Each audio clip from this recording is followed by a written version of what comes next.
Depuis des années, la mort mystérieuse de milliers de bovins sème l'inquiétude en Europe. D'autres animaux naissent avec des malformations. Des producteurs laitiers sont contraints de mettre la clé sous la porte. Des agriculteurs et leurs familles tombent malades. Le désherbant le plus utilisé dans le monde, le glyphosate, y serait-il pour quelque chose? Depuis longtemps déjà, des résidus de ce pesticide se retrouvent dans l'alimentation. Pourquoi ces bêtes meurent-elles?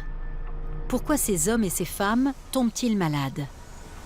Pour notre enquête, nous sillonnerons toute l'Europe et nous irons jusqu'en Amérique du Sud, d'où partent d'énormes cargos aux cales chargés de soja OGM, destinés à l'alimentation des animaux en Europe. L'agro-industrie du continent américain se caractérise par des cultures OGM et l'emploi massif de substances chimiques, des méthodes que certaines multinationales souhaitent exporter en Europe.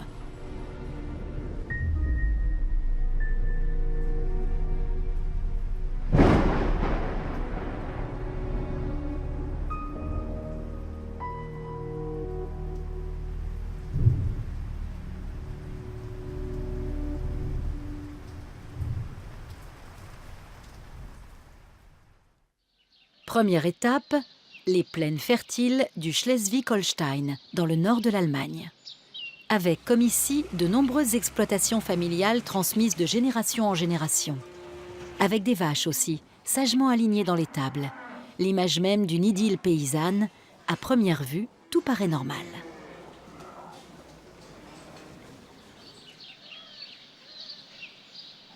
Mais en réalité, cette exploitation agricole a de gros problèmes.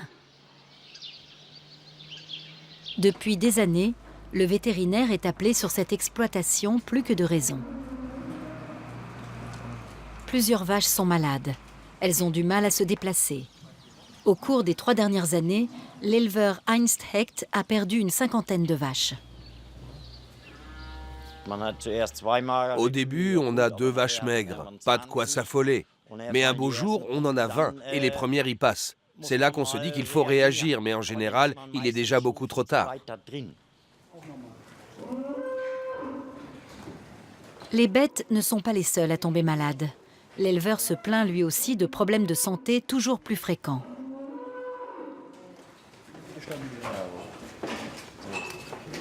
Et ses enfants qui travaillent à la ferme ont régulièrement des malaises. Yana a 23 ans et c'est surtout la traite qui l'incommode. Quand je vais à l'étable après la pause de midi, j'ai souvent des nausées. Et quand je rentre après la traite, que je prends ma douche et que je m'allonge pour me reposer, c'est pareil. Je me sens étourdie comme après un tour de montagne russe. Au cours des 10 dernières années, le vétérinaire Harim Gerlach a rencontré de nombreuses fermes dans le même cas. Certaines ont perdu des centaines de bêtes. Le fait que les agriculteurs tombent malades à leur tour n'a rien de nouveau pour lui. Les fermiers me disent qu'ils ont comme l'impression de planer à la surface du sol.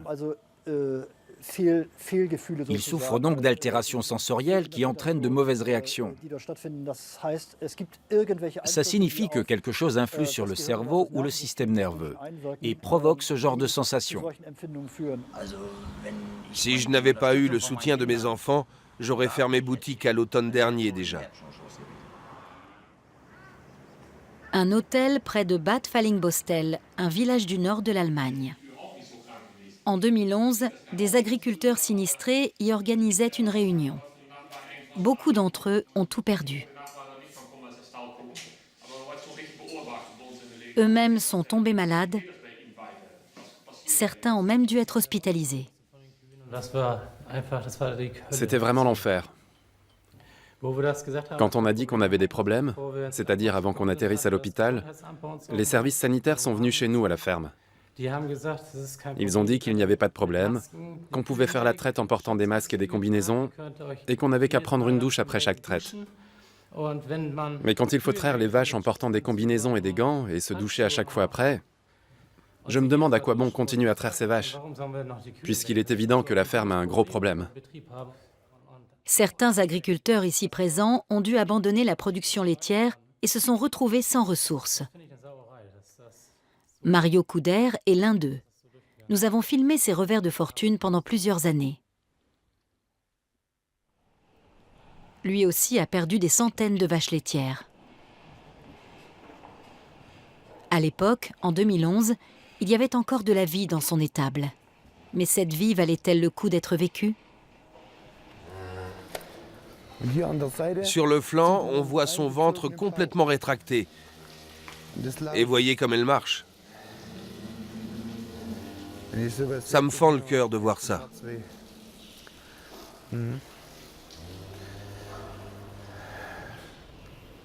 De toute évidence, les bêtes souffrent. Au matin, d'autres ont été retrouvées mortes dans leur box. À la ferme de Mario Couder, les tragédies se succèdent pendant 5 ans.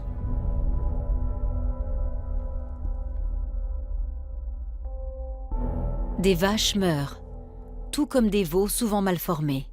Mario Couder perd plus de 600 bêtes.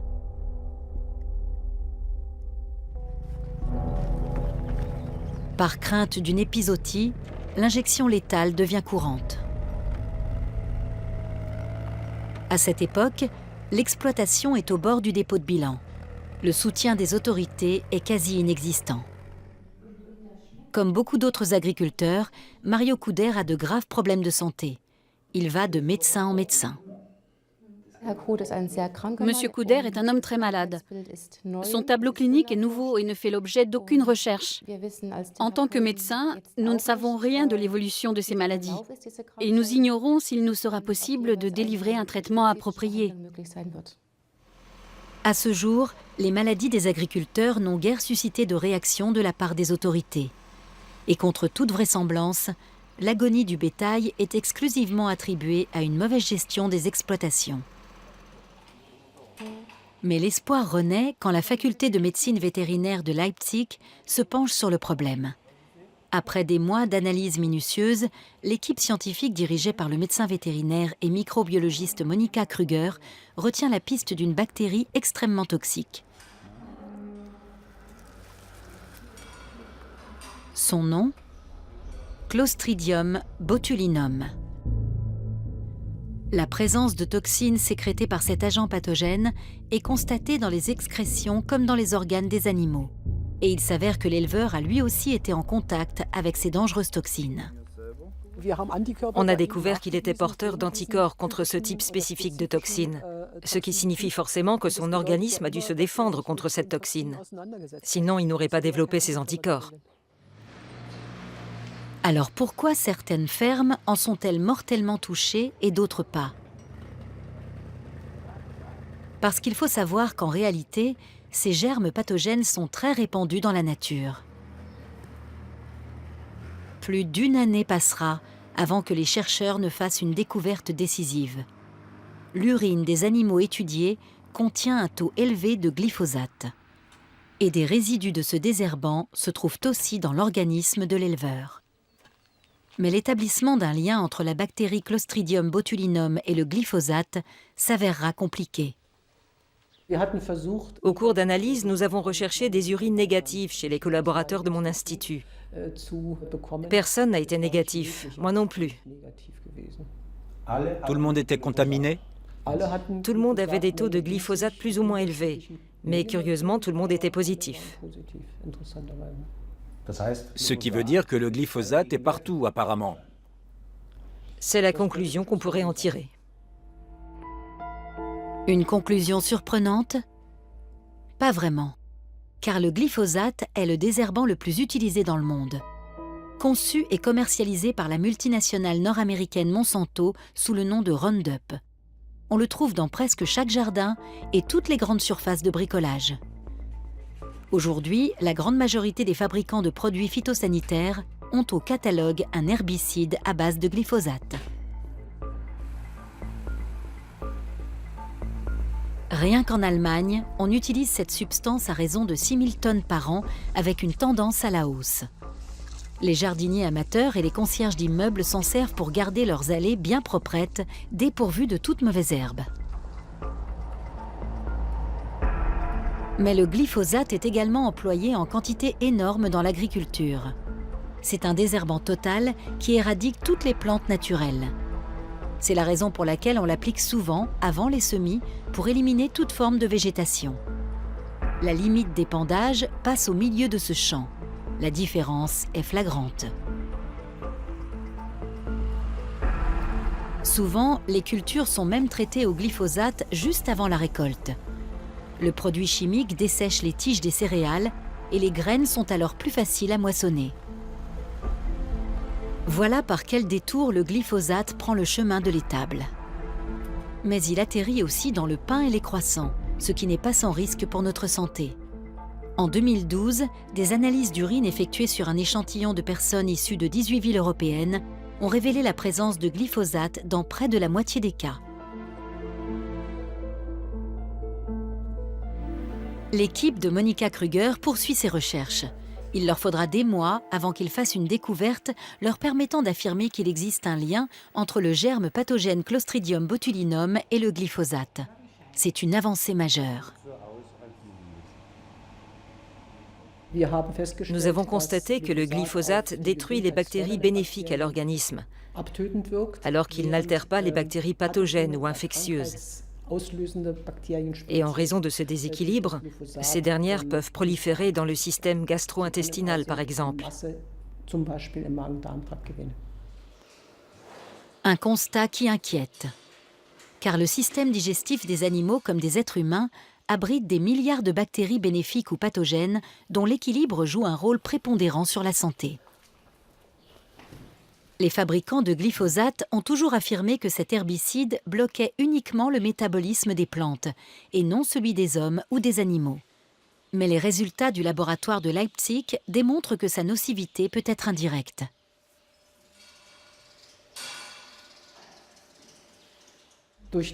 L'absorption de glyphosate provoque un déséquilibre de la flore intestinale et certaines bactéries prennent alors le dessus, alors qu'elles n'auraient jamais pu le faire dans des conditions physiologiques normales.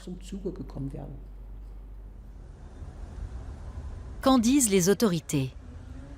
Au sein de l'Union européenne, l'instance chargée de faire toute la lumière sur le glyphosate est l'Institut fédéral allemand d'évaluation des risques à Berlin.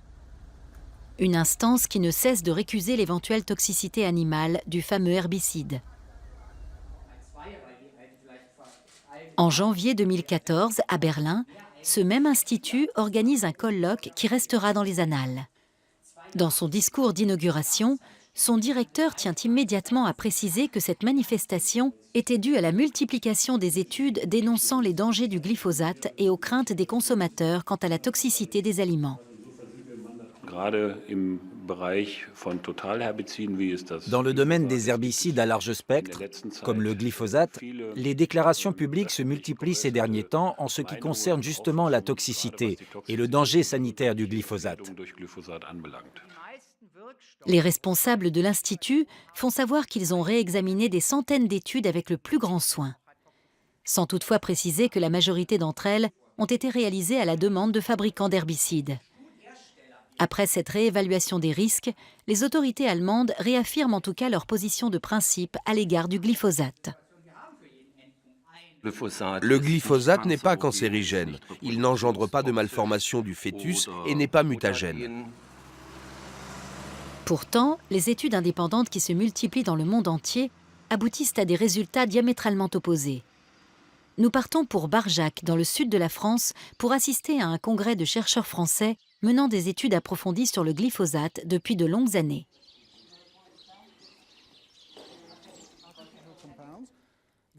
L'équipe de scientifiques dirigée par le professeur Gilles-Éric Serralini de l'Université de Caen voit un grand danger dans l'introduction de céréales OGM américaines en Europe. Modifiées pour résister au glyphosate, ces plantes transforment l'utilisation du pesticide en rouage essentiel du business des OGM. Une évolution qui, pour les chercheurs français, serait fortement sujette à caution du point de vue scientifique. Les études préalables aux autorisations de mise sur le marché sont inexistantes ou lacunaires. Nous travaillons sur ce sujet parce que 99,9% des OGM résistent aux pesticides. Ils ont été conçus pour ça. Les chargés de communication de l'industrie des OGM ont déployé des efforts considérables pour cacher cette réalité. Ils abordent de nombreux sujets, mais jamais celui-là. L'équipe du professeur Gilles-Éric Seralini a mené une expérience à long terme sur des rats de laboratoire nourris avec des plantes génétiquement modifiées, générant elles-mêmes des pesticides. Les résultats obtenus étaient effrayants. Maladies graves et morts prématurées. L'industrie, soutenue par les autorités, a immédiatement répliqué, avec pour résultat que la revue scientifique Food and Chemical Toxicology est allée jusqu'à retirer l'étude de Seralini, ce qui, à son tour, a provoqué un tollé dans la communauté scientifique internationale. Juin 2014 à Paris, l'équipe de Seralini donne une conférence de presse. L'étude sur les rats est republiée, mais dans une autre revue scientifique. Aujourd'hui, nous avons, donc je vais commencer par elle, republié cette étude avec de nouvelles données. Et ces nouvelles données montrent que l'herbicide principal du monde, le Roundup, provoque de graves perturbations hépatiques et rénales, provoque aussi des perturbations au niveau des hormones sexuelles et provoque aussi des effets au niveau des tumeurs mammaires. C'est un cri d'alarme. L'évaluation des produits chimiques, et en particulier des pesticides et des OGM, l'évaluation actuelle n'est pas du tout apte à protéger la santé de la population mondiale. Je vous remercie. En dépit des conclusions émises par les autorités, les doutes concernant l'innocuité du glyphosate se multiplient aussi en Allemagne. Au cours de l'été 2013, un éleveur de porcs danois apporte des porcelets congelés à l'Institut de recherche de Monika Krüger.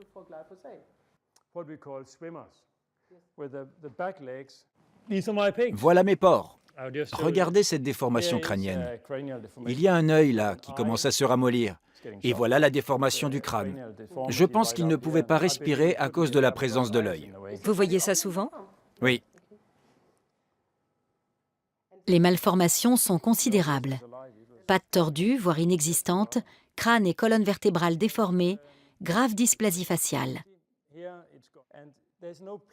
Monika Krüger est choquée par la quantité des difformités.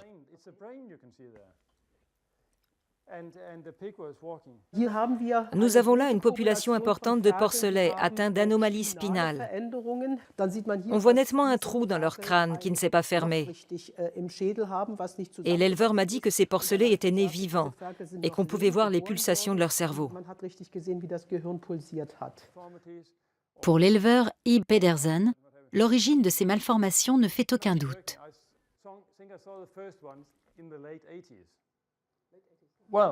J'associe ça au glyphosate.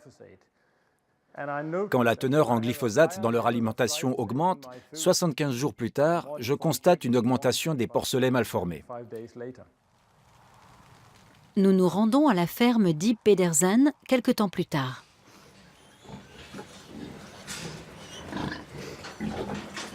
Son élevage compte environ 3000 porcs. Pedersen a fait mesurer la teneur en glyphosate de leur alimentation pendant plusieurs années, si bien que ses analyses portent sur plus de 30 000 animaux.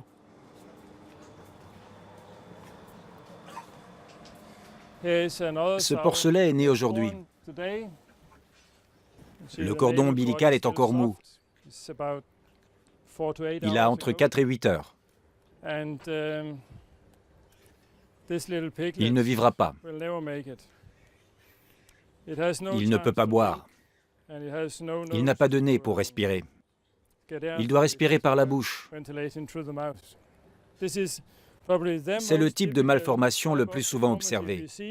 La tête est complètement déformée. Un spectacle affligeant devenu habituel. Des porcelets malformés dont beaucoup ne sont pas viables. Ce petit est condamné parce qu'il n'est pas capable de boire. Pedersen affirme que ces analyses révèlent clairement une corrélation entre la quantité de résidus contenus dans l'alimentation des porcs et le taux de malformation. Sa conclusion : j'ai constaté le phénomène suivant. Si la teneur en glyphosate de l'alimentation passe de 0,2 g par tonne à 1 g par tonne, 5 fois plus, alors on aura 5 fois plus de malformations chez mes truies. C'est très marqué. En Europe, la majeure partie de l'alimentation des vaches et des porcs est composée de céréales et de soja OGM. Et bien que Pedersen n'en donne plus à ses bêtes depuis longtemps, leur fourrage génétiquement non modifié contient du glyphosate, en quantité moindre certes, mais tout de même. L'alimentation d'élevage à base d'OGM coûte moins cher et fait l'objet d'importations massives. L'essentiel du fourrage donné aux animaux d'élevage en Europe provient des États-Unis et d'Amérique du Sud. Quelques semaines plus tard, les analyses effectuées à l'université de Leipzig sur les porcelets de Pedersen sont terminées.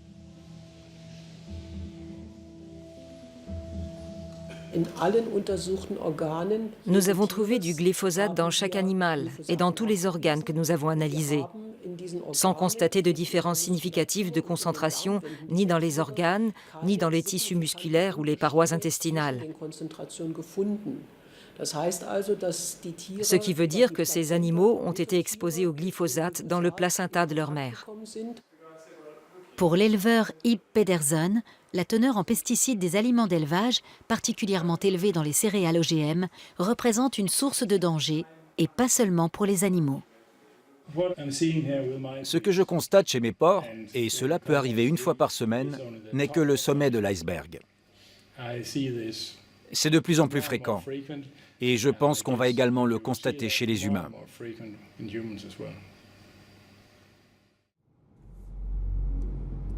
Une telle horreur dans la population humaine? Des paroles dures à entendre. Si c'était vrai, n'aurions-nous pas déjà observé ce phénomène dans les pays d'où proviennent ces céréales contaminées aux pesticides, là où l'agriculture repose entièrement sur l'utilisation de substances chimiques? Nous partons pour l'Amérique du Sud. Depuis une vingtaine d'années, de vastes champs traversés de lignes droites marquent le paysage de l'Argentine. Les terres arborées et les pâturages où paissaient les troupeaux de bœufs argentins ont cédé la place au soja, cultivé à grande échelle. Partout, des tracteurs pulvérisent des pesticides. Rien de surprenant puisqu'à l'instar des États-Unis, l'Argentine a opté pour la culture d'OGM et avant tout de soja, dont 90% des champs sont semés en soja transgénique, c'est-à-dire en soja modifié pour résister au glyphosate.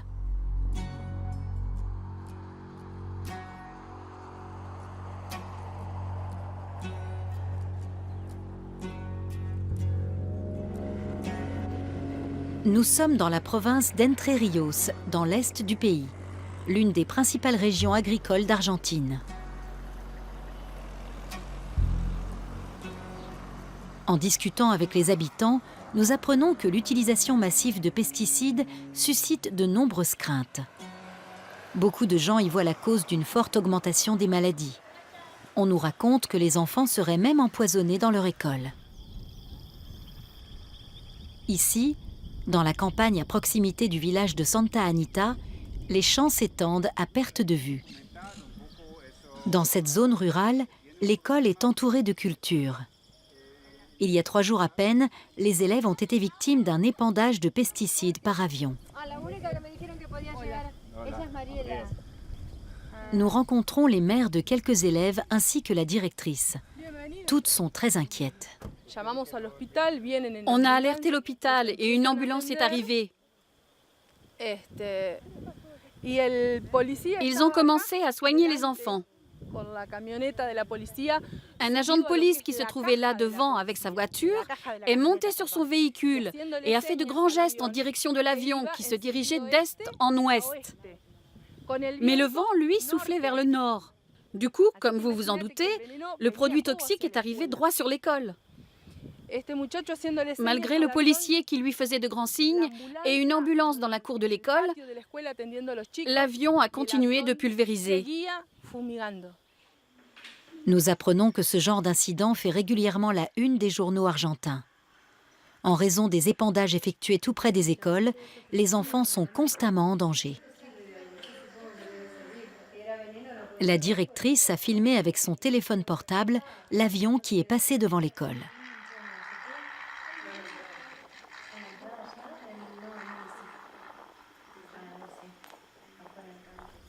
Nous restons un bon moment à discuter et avons du mal à en croire nos oreilles. Malheureusement, c'est ma fille qui s'est mise à vomir en premier. Et les parents, un père en particulier, m'a dit « Ne portez pas plainte. Ce travail dans les champs nous fait vivre. Vous vous rendez compte? Nous empoisonnons nos propres enfants. » Ils ne portent pas plainte parce que cette agriculture les fait vivre. Ce sont surtout les épandages aériens qui attisent la colère de beaucoup de gens. Le vent propagerait le poison jusque dans les villages, nous dit-on. Mais à quel point ces produits sont-ils toxiques?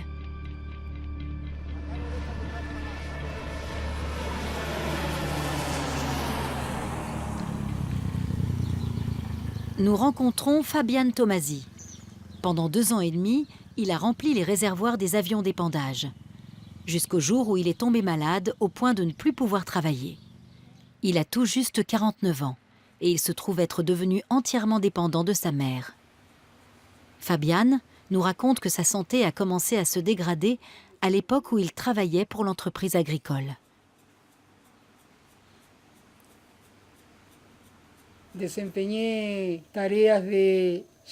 Mon travail consistait à pomper les produits toxiques dans les avions, sans porter aucune protection. Je pense que c'est ce qui m'a rendu malade. Je n'ai jamais reçu d'instruction ou de formation quant à la manière de me protéger de ces poisons. J'ai donc arrêté lorsque les médecins m'ont diagnostiqué une polyneuropathie toxique sévère.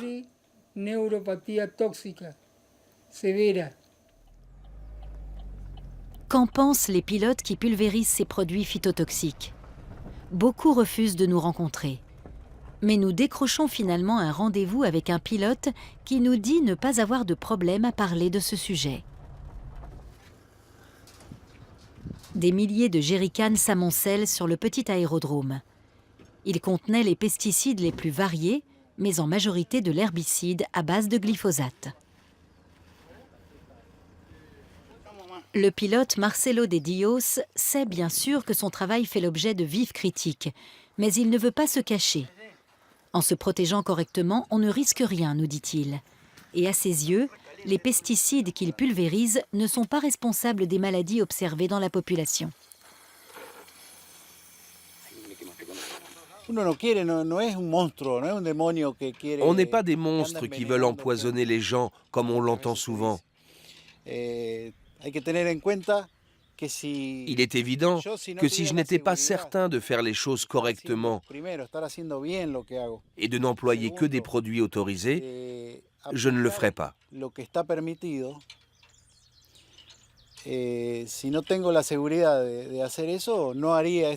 Pourquoi ? Parce que sinon, ça pourrait m'affecter moi, mes enfants ou mes petits-enfants qui vivent dans la ville où je travaille et qui viennent parfois me voir sur mon lieu de travail. Le choix du pesticide et son dosage relèvent de la responsabilité des ingénieurs agronomes.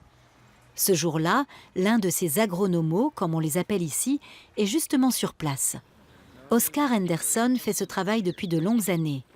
Lui aussi connaît les controverses sur les épandages aériens à proximité des écoles et les maladies qui y seraient liées. Selon lui, beaucoup de gens n'agiraient pas de façon responsable dans leur travail. Par ailleurs, il ne faut pas oublier qu'ils sont soumis à des contraintes. Parfois, les gens utilisent des produits interdits sans le savoir dans ces zones.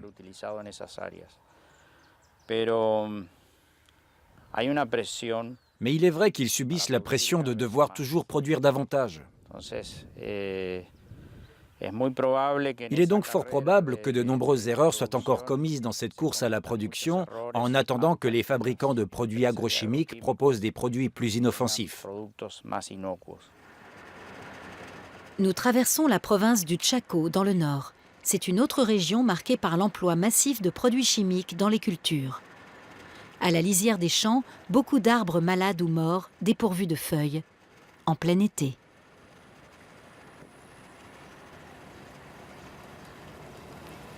Le village d'Aviateray est situé au cœur de l'un des greniers de l'Argentine. Les habitants sont pauvres, beaucoup sont malades, nous a-t-on dit. rendus malades par des produits chimiques. L'eau courante n'existe pas. Les gens recueillent l'eau de pluie dans des réservoirs installés sur les toits ou dans les jardins.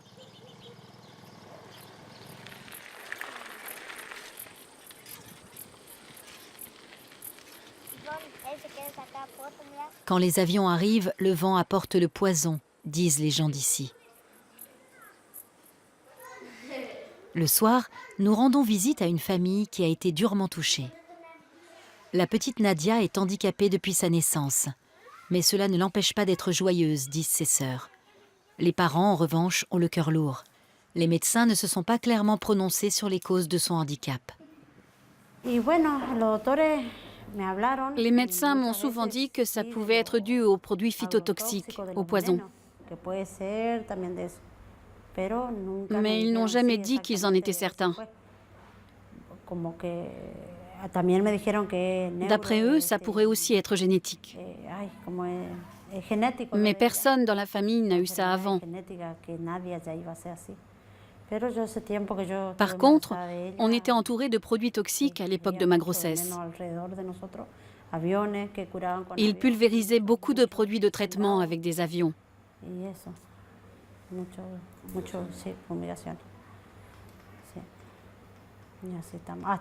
Et aujourd'hui encore, les avions ne passent pas directement au-dessus de notre maison, mais très très près. Est-ce que les gens d'ici parlent de ce problème?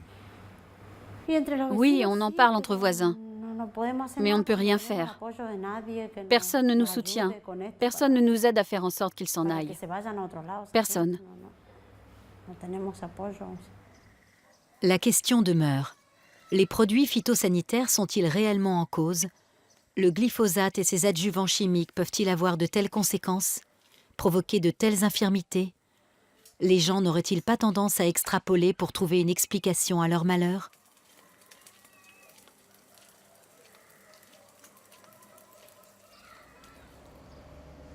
L'université de Rosario, la 3e ville d'Argentine. Ici, les médecins s'inquiètent de l'état de santé de la population rurale. Ils ont examiné les habitants de 19 villages situés en pleine zone agricole, selon un protocole très précis.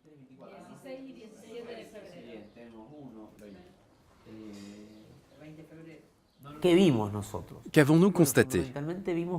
Au cours de ces dernières années, nous avons avant tout constaté une augmentation du nombre de cancers, ainsi qu'une augmentation des cas de leucémie et de lymphome non-hodgkinien, touchant des sujets de plus en plus jeunes.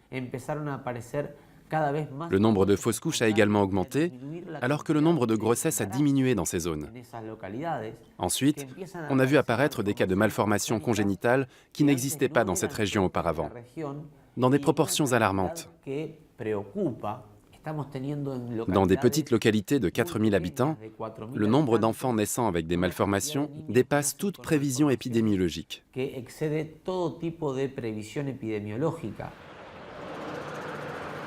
Nous décidons d'assister à l'une des visites médicales systématisées et partons pour Chabas, à 70 km de Rosario. La petite ville se trouve elle aussi au cœur d'une région agricole. Plus d'une centaine d'étudiants en dernières années de médecine viennent d'y passer une semaine pour établir le bilan de santé des habitants grâce à des examens ciblés.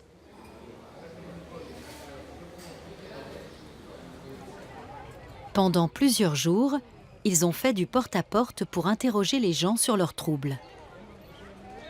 Aujourd'hui, les enfants passent une visite médicale dans leur école. Il s'agit de déterminer s'il existe une différence notable entre l'état de santé des habitants de cette ville, le développement des enfants y compris, et le niveau de santé moyen de la population nationale.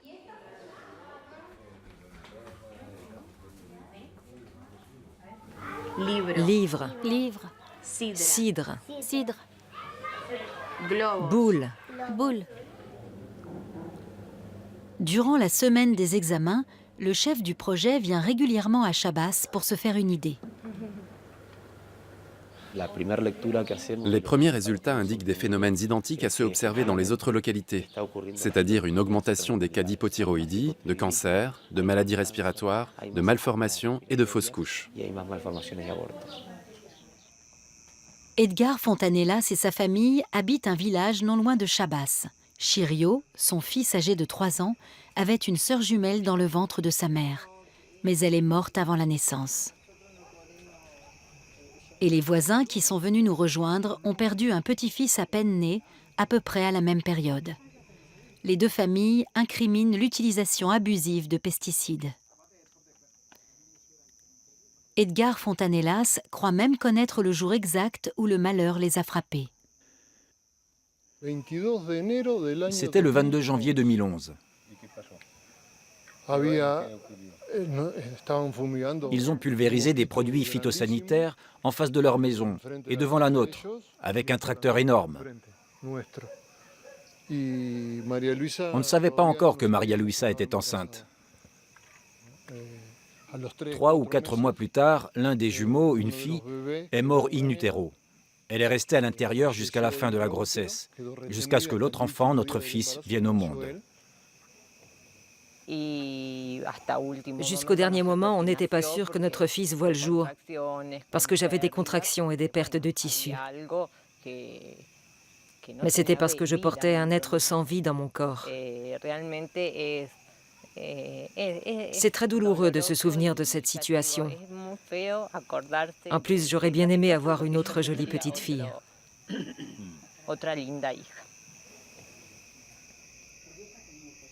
Des cas isolés? Ou est-ce qu'il y a réellement un lien entre ces tragédies et les pesticides? En 2010, une commission d'enquête gouvernementale a été créée pour enquêter sur d'éventuelles corrélations. Elle s'est appuyée sur les statistiques sanitaires de communes où les cas de maladies, de fausses couches et de malformations chez les nouveau-nés avaient explosé.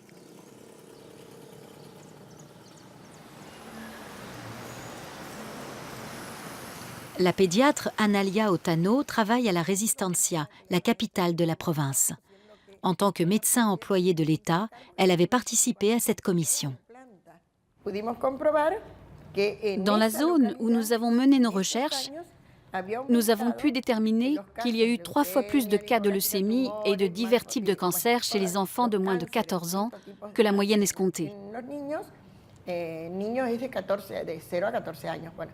Et comparé à d'autres décennies, le nombre de cas de malformation avait quadruplé.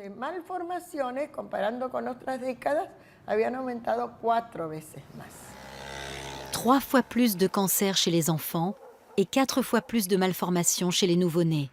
Un constat qui fait froid dans le dos.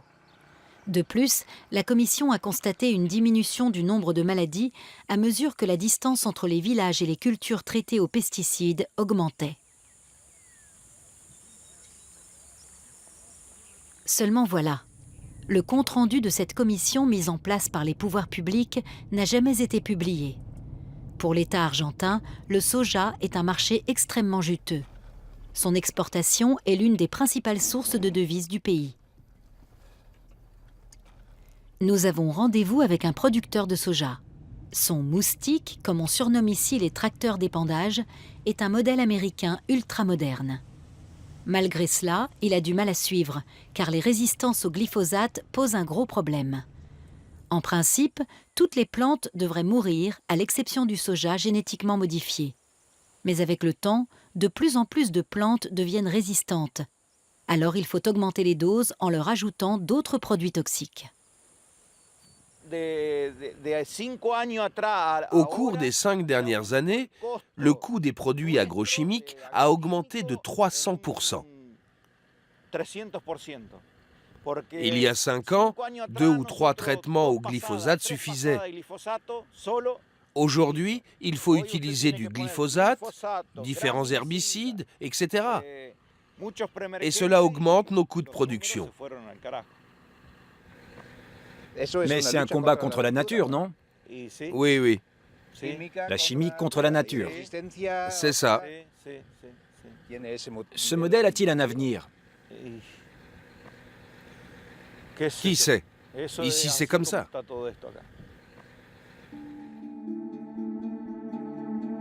Face aux résistances et aux pathologies végétales observées dans les immenses monocultures, les agriculteurs utilisent des cocktails chimiques de plus en plus agressifs et entretiennent ainsi un véritable cercle vicieux.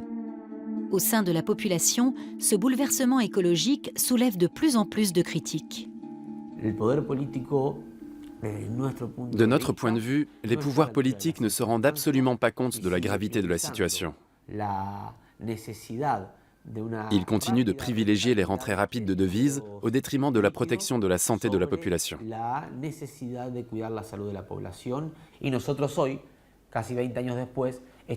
Aujourd'hui, presque 20 ans plus tard, nous pouvons sans l'ombre d'un doute voir l'impact des substances chimiques sur la santé des gens. Et leur utilisation a systématiquement augmenté ces 20 dernières années. On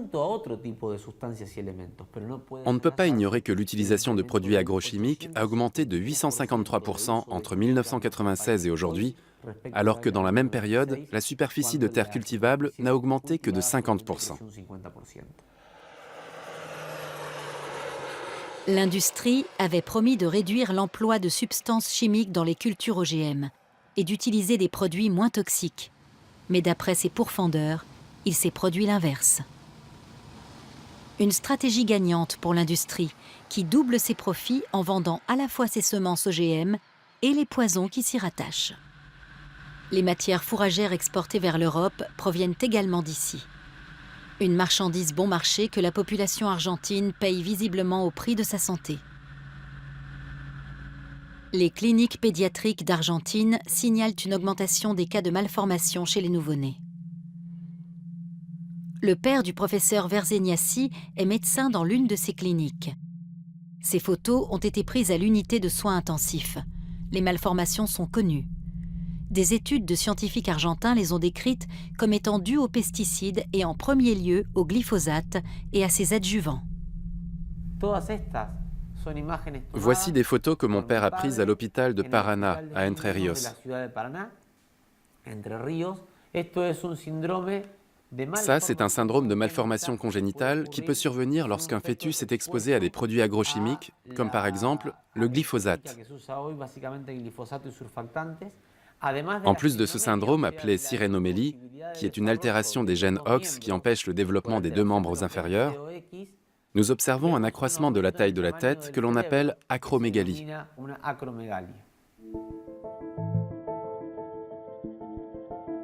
L'éleveur danois Ib Pedersen a obtenu des photos d'enfants malformés de la part de divers médecins, y compris d'Argentine.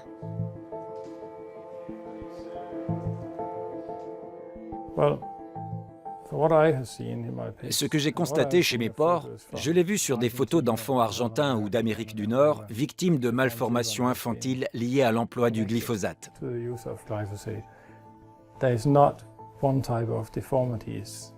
Toutes ces malformations, je les ai observées chez mes porcelets. À ce jour, les autorités américaines ou européennes renvoient aux nombreuses études menées par l'industrie qui réfutent toute toxicité notoire du glyphosate. Parallèlement, les études indépendantes qui se multiplient dans le monde entier concluent à un alarmant potentiel de danger. Actuellement, le traité de libre-échange transatlantique abrégé TAFTA est en cours de négociation. L'un des objectifs des États-Unis est d'ouvrir l'Europe à la culture de céréales génétiquement modifiées résistantes aux herbicides, donc en faveur d'une agriculture industrielle totalement dépendante de l'agrochimie.